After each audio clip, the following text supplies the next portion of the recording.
Hi, everyone. This is Isa Teese. And this is Raphael, and welcome back to Relationships Done Different. Very, very special show today that I know you're going to really get something out of. And our topic today is how communication can make or break your relationship. Just think about that. We're all anxious to get into a relationship, or most of us are anxious to get into a relationship. And then when we get into a relationship, what do? So, communication is the number one thing that I can think of that one needs to be totally conscious and aware of. Communication is really key. In fact, in all of the years that I've been doing coaching, I would say that it is the number one issue that is the cause of so much disparity between people. It's not just what it is you are saying, it's how you're saying it and how the other person is receiving it. So you really have to have a 360 parameter when we talk about communication. So today, right before we started doing this recording of communication, I was coaching someone who is with somebody that hasn't been with them for a really long time. But one of the things that occurred, because she's been doing work with me for some time, she was very honest and authentic and upfront about something about how she felt. And when she said how she felt, the other person kind of went and withdrew, and she could feel that they like backed up. And that was disturbing for her because she felt like, oh my gosh, I told the truth and now maybe he's going to go away, or maybe I've lost him, or whatever. And that was a really perfect thing to have us move into this today, because that happens a lot in relationships. Is that if we have the courage to speak it, the fear factor of what will happen if we do comes very strong, which usually makes it so we don't tell the truth. So, what I'm hearing right then is right off the bat, the decision to say or not to say is based on your fear level of what will happen if I'm really honest, and getting past that and being aware of that. That is a very important piece. So, the first thing that's important for you to know in communication is, first of all, you have to know yourself. You have to know what your true core feelings are. It's not what you think, it's really what it is that you feel. And once you are clear about how you feel, then the next step is to be able to communicate very impeccably, very compassionately, very openly, and very honestly to the person, whatever it is that's going on with you. The third step is that when you spell it out, when you tell the truth, that person is going to hear you from wherever it is that they are. And that's important for you to remember, because you may be saying something that's very clear to you. The other person, it is hearing it through the hearing aid that they're wearing, or you've heard us use the term through the lenses. They see it through the lenses that they're wearing. And the fourth step is for you to be detached from what it is that somebody does with whatever it is that you say. So these are really key factors. I want to go back to number one, but I think we should start with detachment, because if you're detached, it makes the rest of this whole conversation a whole lot easier. Well, actually, that may or may not be true, because detachment, if we aren't careful, has kind of a flippant energy to it. It's like, oh, I'm just going to say whatever I want and it doesn't matter because I'm not attached to that. But that's not really where the growth factor for being an excellent communicator comes from. It's also a really missing link. Communication is the missing link for really profound connected relationships. Because if we do not have safety in our relationship enough to be able to say what's going on in our mind, you can be as detached as you want, but and simultaneously, you may find that you're saying all these things you want, but the other person or you are so detached that you don't have any really close trust, intimacy, or safety. Okay, so then let's go back to the first point that you made, which is one has to be aware of themselves. One has to really know themselves. So here's my question, and I totally get that. It's the basis of all of your teachings, every one of them. My question is, in the heat of a conversation, where a trigger comes up, or there's well, let's just where a trigger comes up and there's high intensity. How do you get to that place of before something blurts out of your mouth, recognizing exactly where it's coming from within you? Well, it doesn't usually come instantaneously. In my personal experience and in the experience of so many people that I have worked with, what it really takes is a continuous commitment to know and observe and be with yourself in a way that you become so astutely aware of the way that you function that it's constantly in your face. You're constantly aware of that. In other words, you first become a very profound observer. Observe what you say all the time. Observe the patterns of what it is that you say, how you say it, and if you're sarcastic in your communication, if you are denigrating in your communication, if you are uplifting in your communication, if you sugarcoat it because you don't want to tell the truth in your communication. There are so many different ways to communicate, but if you don't know where you're coming from, your communication will many times be misinterpreted, and more importantly, it won't really be the truth. Okay, so what I'm hearing with what you just said is that even before we get into a relationship, all of those things really need to be handled, or I don't know if handled is actually the right word because it probably never gets exactly handled. But you have to become aware of all of the things that you just said, even before you get into that relationship, so that you at least have an awareness of what you're doing when you actually do get in the relationship and then start communicating. Well, that might be the ideal, but I'm willing to bet that we've got at least 50% of the people listening to this are already in relationship and they're going, what the heck? I'm already in relationship with somebody. So what does that mean? It means that now, today, in this very moment, is the time to start doing some more self introspection, to really know yourself well enough to know. And the first step is to become an observer of what it is that you say, what it is you think, what it is that you do, how you react or how you respond to everything that's going on in your life, and ideally the life of the world around you. Now that sounds like a tall order because it is. And this is why we move from being unconscious to conscious. The more conscious you are, the more aware you are, the more fulfilling and the more blessed, if you will feel in your life. The more that you will feel the flow going through you instead of running up against the wall every 10 minutes or 10 days. So, that people, would you say it's advisable for someone who, let's say, is doing this self observation work that you just spoke about? They're already in a relationship.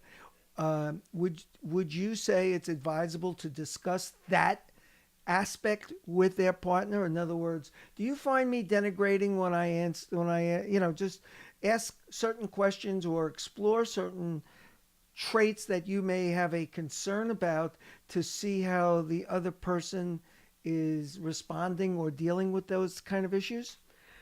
I would not say, do you find me denigrating? Because that's leading the witness, and you're an attorney, you know that. That is really more I'm like, a recovering attorney, please. yeah, recovery, right. So, Very recovering. what would be powerful is to say, when I say such and such, how do you feel inside?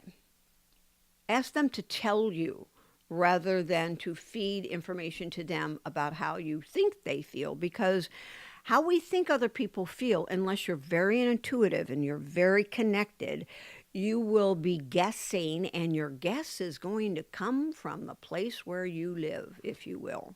I think that's an awesome comment and an awesome way to approach it by eliciting their feelings rather than a mental conclusion. It is, and it is very, very helpful. It also gives respect to the other person. I don't know anybody that likes to be told how they feel. I don't feel that it is supportive or it's opening or it is inviting to tell somebody that this is how they are. We like to think that we know ourselves better than anybody else, and sometimes that's really true. Sometimes we have blind spots where we don't really know what we don't know. And if and when you find somebody that you really trust that can help you see those little hidden places, then you have found a real gem, and it's helpful and important to allow them to open you up to things that perhaps you weren't looking at and help you with ways to be able to shift that if you so choose. Cool. Okay, I like that. So you've got the number one where know yourself. And as I said, observe and be present with everything that you're saying, feeling, thinking, doing. And if you really want to get even more masterful, start paying attention to how other people are reacting to what it is that you're saying, doing, feeling, etc., etc. In other words, you speak and then notice the person's expression. Notice their body language. Do their shoulders drop? Do they puff up like they're being defensive? Do they grimace their mouth? Do they raise their eyebrows? Do they squint? Do they purse their lips? What is happening with their arms? Are they crossing them? If they're sitting, do they cross their legs? Are they shutting down and shutting you out? Those are going to give you some really quick clues as to how they're perceiving what it is that you have just said. And once you have the awareness for yourself and you start to have an increased awareness of what's going on with the people in the conversation and even people around you, you're going to be much more educated and you are going to learn a lot more about how to be a more effective communicator. Effective communication is a number one skill in every single area of your life, especially relationship. And just to confirm what you said, in the left brain field of what's called emotional intelligence, there are many new books out about emotional intelligence. It's all the rage right now. One of the big pieces is being aware of, and they're just saying it in a different way that you just said it, is that being aware of how your audience is reacting so that you're using that almost like a open feedback loop so that you know that if you raise your voice, for example, then you're going to immediately, if you can recognize the signs from your audience or the people you're speaking with, then you're going to immediately be able to adjust. So this whole emotional intelligence piece, or it's named in emotional intelligence, is really getting into understanding what other people, how other people are reacting to you and proceeding accordingly. That is accurate. The more awareness you have of yourself and others helps you be a better communicator, helps you be a better friend, helps you be a better partner, helps you be a better boss, helps you be a better employee, helps you be a better parent. Every single thing in your life is affected by being a superb communicator, and a superb communicator listens and they have awareness about what's going on and how their words are affecting people. So one of the things that's very key when you're communicating is to be present to the words that you're using. When you are consciously or subconsciously talking to people in a way that makes them feel less than, that is not going to open up them feeling safe with you. So if you're saying to somebody, oh, you're always complaining, oh, you're always doing this, oh, whatever, what you're not realizing is you're seeing them through your own eyes. What you probably aren't aware of in that moment is that how you see someone else is through the filters of you, of yourself. It's not the other person. The other person has come to you as a runner, if you will, as an example, somebody who's going to help you learn more about yourself. And that's not easy to see if we have closed eyes towards ourselves. So it takes a lot of courage and a lot of commitment to be able to see what it is that we have going on, so we will better understand why we are framing it the way that we're framing it. Maybe a way of condensing this whole point is the awareness is that your communication is just not about what you feel, it's how the other person is feeling in respect to what you're saying. So it's not always about you, it's about you and the person you're conversing with. That's true. And it's also not that you don't tell the truth. It really has a lot to do with how you tell the truth, how you say what it is that's on your mind. And that is really key. So, one of the things you want to pay attention to is your own body language. Do you roll your eyes? Do you grimace? Do you have a piercing intensity in your eyes when you're telling someone whatever it is that you're telling them? Because ultimately you're really angry, and that anger is coming through your eyes and your body language. Are you being soft and quiet within and allowing that person to think, feel, say, and do what they need or want to do without you making them wrong and telling them that what they feel is not okay or is not correct? Having your own personal awareness of how you're being with another person is very, very powerful and very, very important. So if you know you're dealing with somebody who's really sensitive, for example, then you may want to use different terminologies with that person than you might with somebody completely different. I mean, you many times will hear guys, it's kind of like locker room talk, they're just, from one perspective, being really mean to each other. They're being sarcastic, they're being judgmental, they're making fun of each other, all these things. And I know that many people think that these things are funny and cute and whatever. But let me tell you, we as a collective are much more sensitive than most people realize. And even men, even guys, they have a sensitivity that they may laugh it up, but underneath, there's like a little niche that gets shattered on their little internal sandcastle. And it is not an easy thing for many people to deal with. Others are so bottled up or walled up that they don't let those things stress them, but it doesn't mean that it goes away. So it's like each one of those denigrations, each one of those particular hurts, while small, start to build up and start to eat away at the foundation of the tree, so to speak, like a woodchuck keeps chipping away at the tree. Then I can see that can really be a major issue. It is. It definitely is. So when you're in relationship with someone and your communication is, if you desire to increase your communication, these first things that we've been speaking about are very important. It's also, as I said, one of the important keys is to know how to communicate with an open-hearted sense of and a way of utilizing words that are not so abrupt or intense.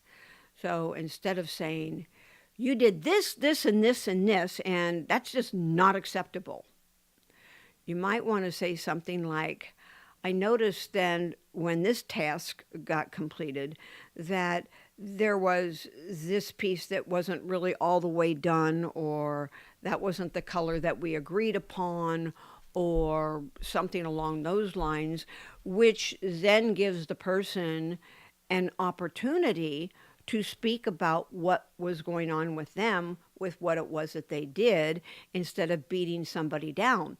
Because, again, you don't know what you don't know. A person may say, oh, I know that wasn't exactly the way you wanted it to be, and perhaps there wasn't enough paint to finish the project. perhaps the tools that were necessary were not available. We do not know something unless somebody communicates that to us.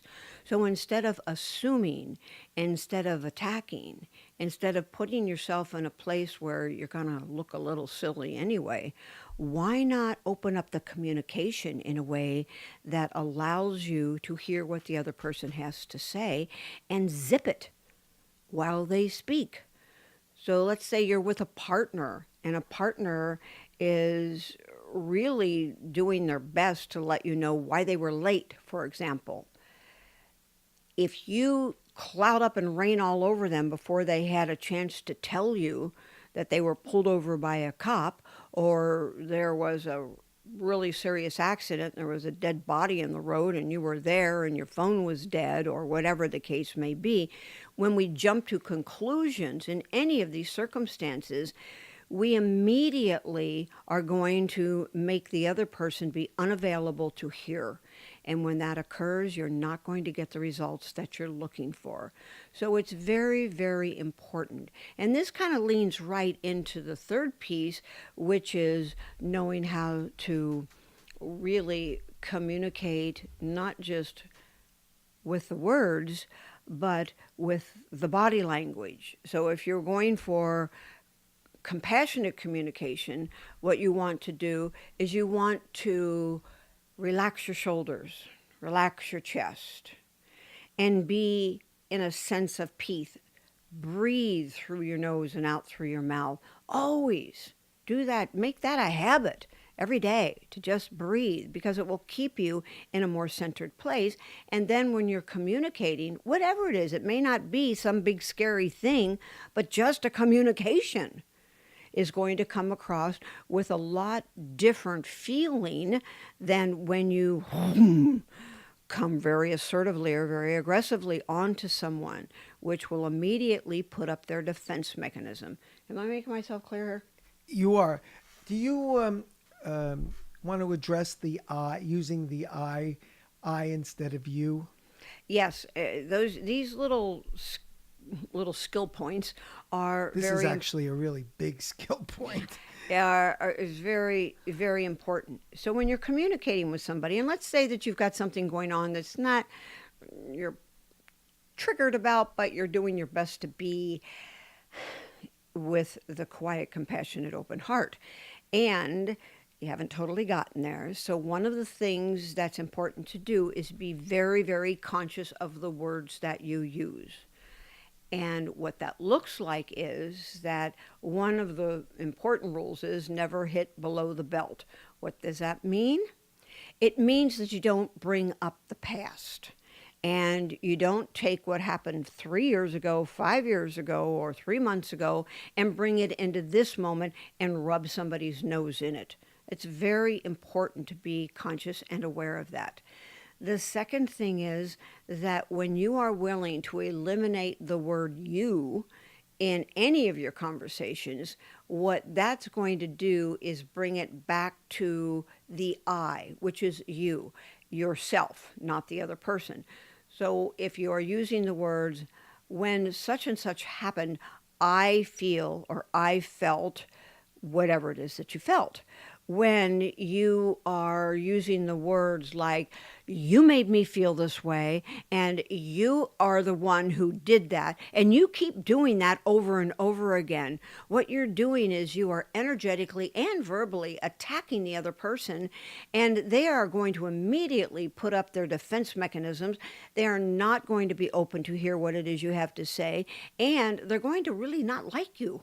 They are really going to feel like you are the enemy, and you won't go anywhere with that person. And if you say something like I said a minute ago, when such and such happened, I felt really sad. I felt really upset. I felt like out of control.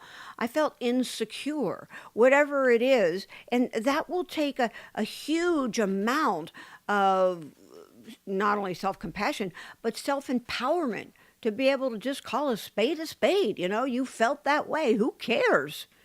For crying out loud, we're so busy protecting our ego that we don't know how to be in relationship with ourselves, nor anyone else for that matter.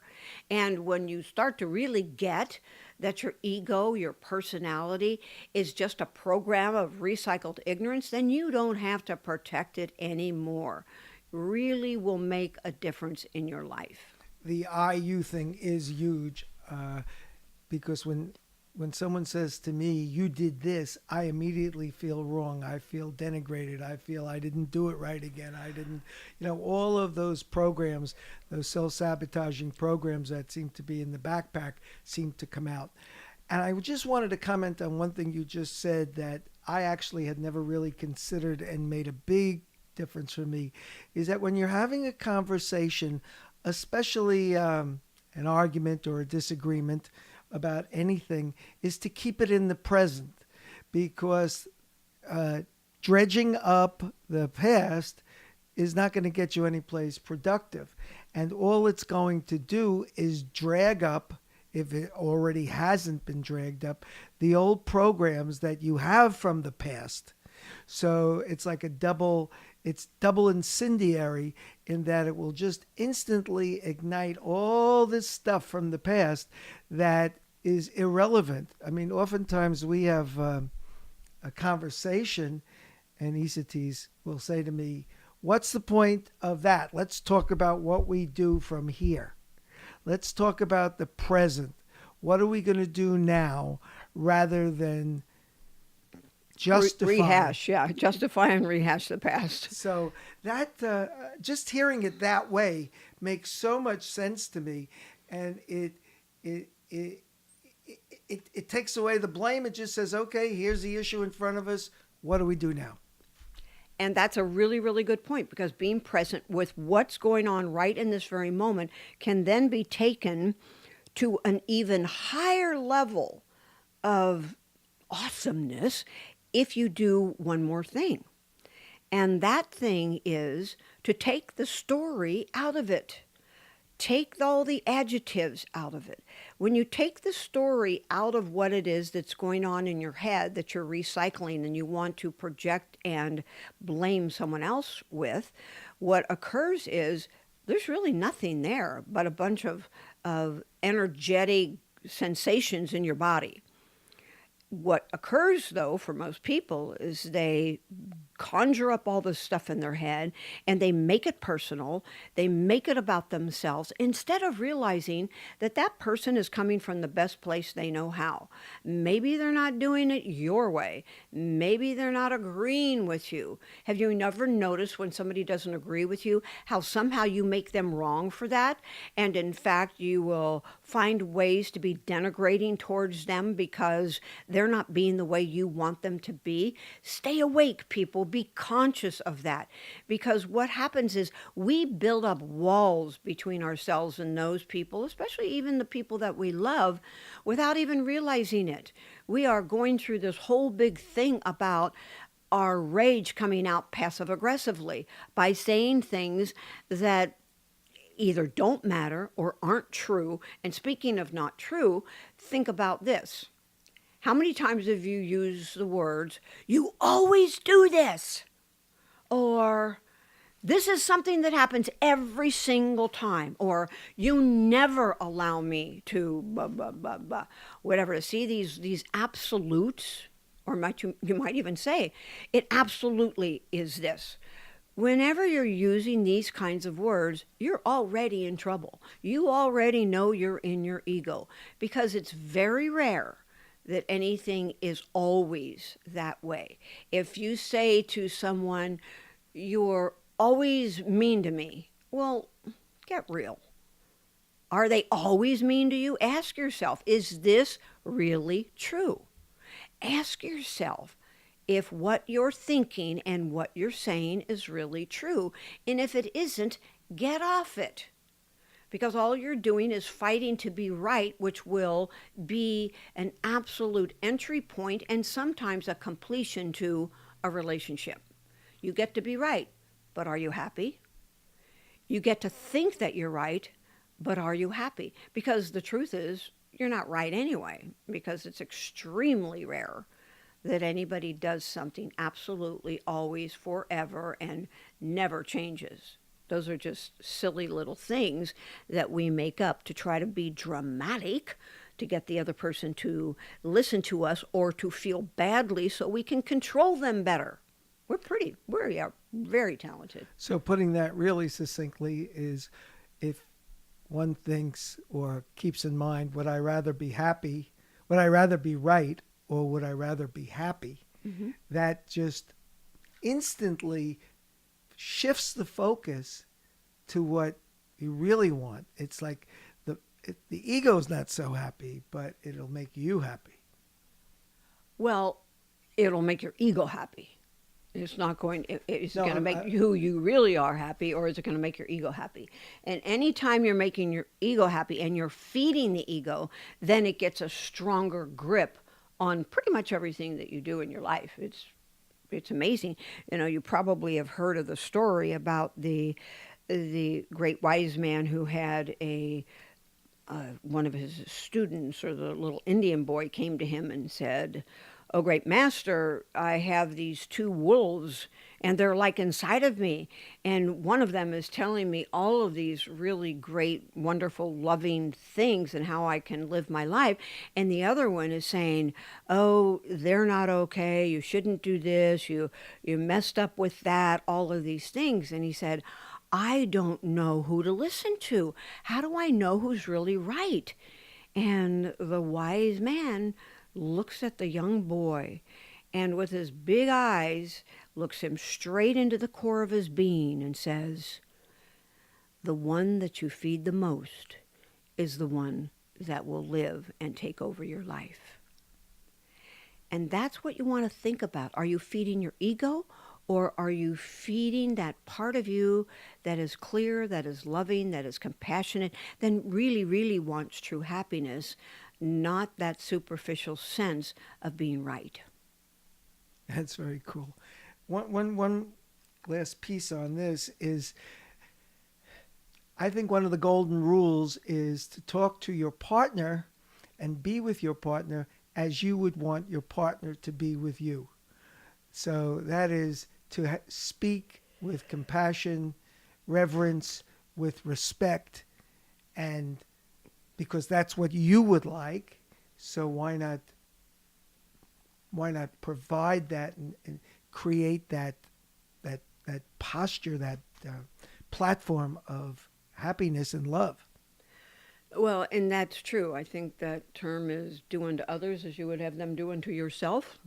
This is be compassionate in your communication with your partner as you would unto yourself. Whatever, yeah. So I just want to touch very briefly on the fourth key that I spoke about here earlier, and that is be in a state of, I said detachment, but the truth is when you're in a state of real empowerment and really caring about yourself, then you have the natural ability to be detached. And what that means is that you can allow other people to feel, think, do, say whatever they would like, but you're living in the eye of your own hurricane. You are living in peace. And when you share your truth, the other person may or may not be okay with what it is that they hear, because you can be pretty guaranteed that if they're not liking it, it's because it is bringing up something that's very deep and very core inside of themselves that they either have fear about, or there's some form of threat or difficulty with dealing with that actual thought process. So this brings us back to conclude with the story that I spoke about at the very beginning, which was the person that I was coaching that had the partner that said something to him, and what his response was to withdraw and kind of basically go away. And I know that this happens so many times, and this is one very insidious thing that occurs in relationship, which is I tell the truth, they go away. Well, I don't want them to go away because I don't want to activate my abandonment issue. I don't want to think that I'm not loved and lovable. So I will adapt, adjust, and malleate myself to be as that person how I think that person would like me to be. But guess what? Over time, what's going to occur is you're going to be very angry at yourself. You are betraying yourself. You are going to be resentful with yourself. You are going to be judgmental. You're going to have a lowered self esteem because you know that you were impotent. You just didn't stand up for what it is that you know is true, all based on the fear of somebody perhaps rejecting you or not loving you or whatever it is. Most people live their lives under this premise virtually all of the time. Please wake up to this. And it's exactly what I told the person that I was coaching.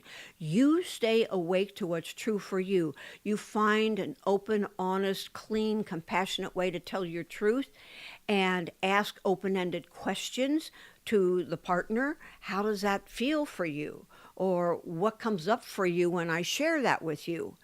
Instead of just feeling them move away and then shutting the door and not being more inquisitive about what's really going on. Because if you keep the conversation open and going and fertile and alive, you can almost always work through something. If they shut the door or seem like they back away, we're usually too afraid to say, well, what's really going on? What else is happening inside of you? Help me know so I know how we can best work through this. And when you take that assertive viewpoint and that way of being, what occurs is that the communication is open, it's alive, it's honest, and it will move forward to another whole place. And ultimately, the detachment comes from recognizing that you must choose you first.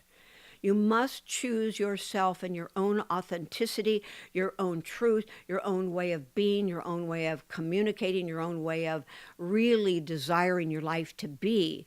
And if you want your life to be a certain way, and you know the kind of parameters that you have outlined for yourself, and you don't really want to change, if you do, super. But if you don't, then let the person know that straight off the bat, so they can make a decision if they have any malleability within themselves. And if they're not interested in flexing, but somebody else is, then great.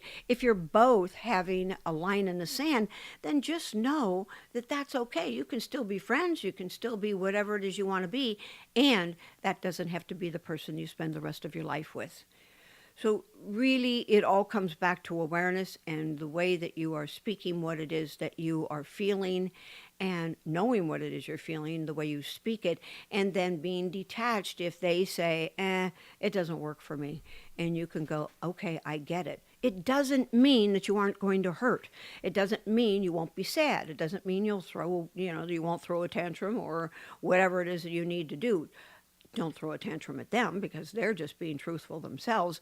But you will feel whatever you feel. And if you feel that all the way through, boom, it will move very, very quickly. So remember at the very beginning, I said there are so many aspects to this conversation we were about to have. And I wanted to just repeat that this is a subject that you can keep going deeper and deeper into as you go deeper into your own awareness and your own observation of yourself. So I suggest listening to this podcast again. There is a transcript if you'd like to read it, and I suggest you really utilize that because there's been a lot of really great stuff. And next week we're I'm sorry. I'm flagging here. He's just going on and on and on. Okay. And I want to say something first.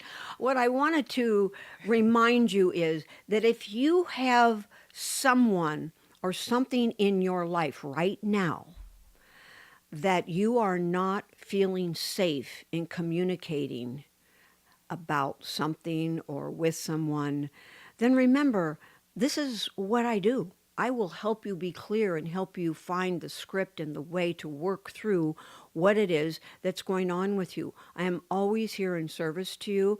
I do coaching, and I would definitely, as Raphael said, listen to this over and over again. And if you know that there's more for you to do and you really want to clean something up, send me an email, isateese@isateese.com, because I'm here for you. And next week we're going to do the flip side of this conversation was, which is, do you really do you listen? Do you really listen to your partner when you're having a conversation? So we've been talking about speaking.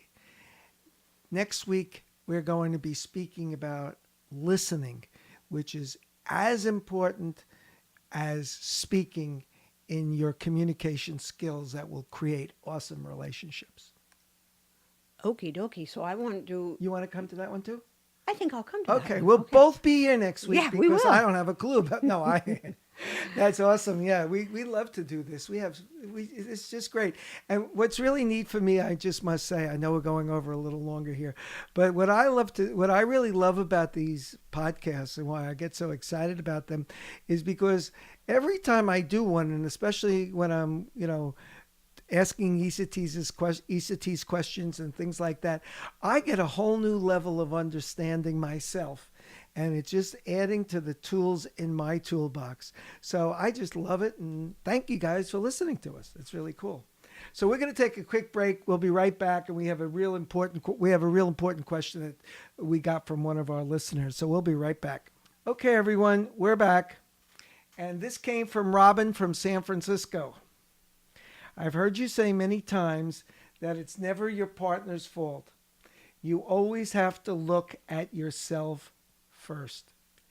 I hate that. And it really infuriates me when he does or says something that is hurtful.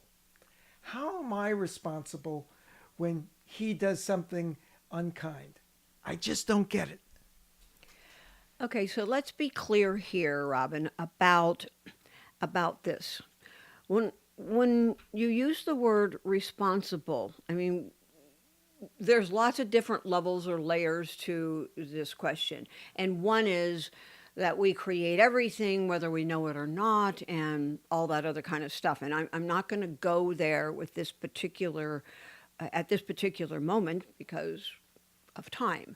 But what I am going to say is that instead of looking at you're responsible for having the person speak the way they do to you, one of the things that you can do is know that what you are 1000% responsible for is how you view or perceive what it is that someone else is saying to you. So the bottom line is you never ever are a victim.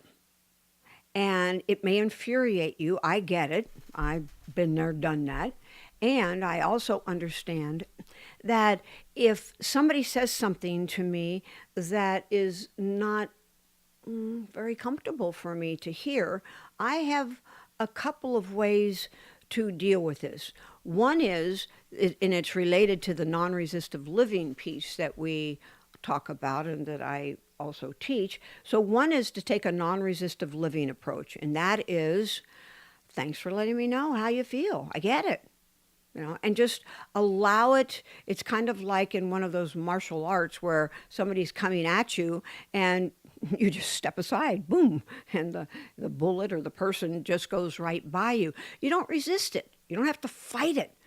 Allow people to do whatever they want to do. Let them say what they want to say. And I know your ego or somebody's ego that's listening is going to say, there is no way. I want to be respected. I want to whatever it is they got going on. And yeah, you can do that, but is that making you happy?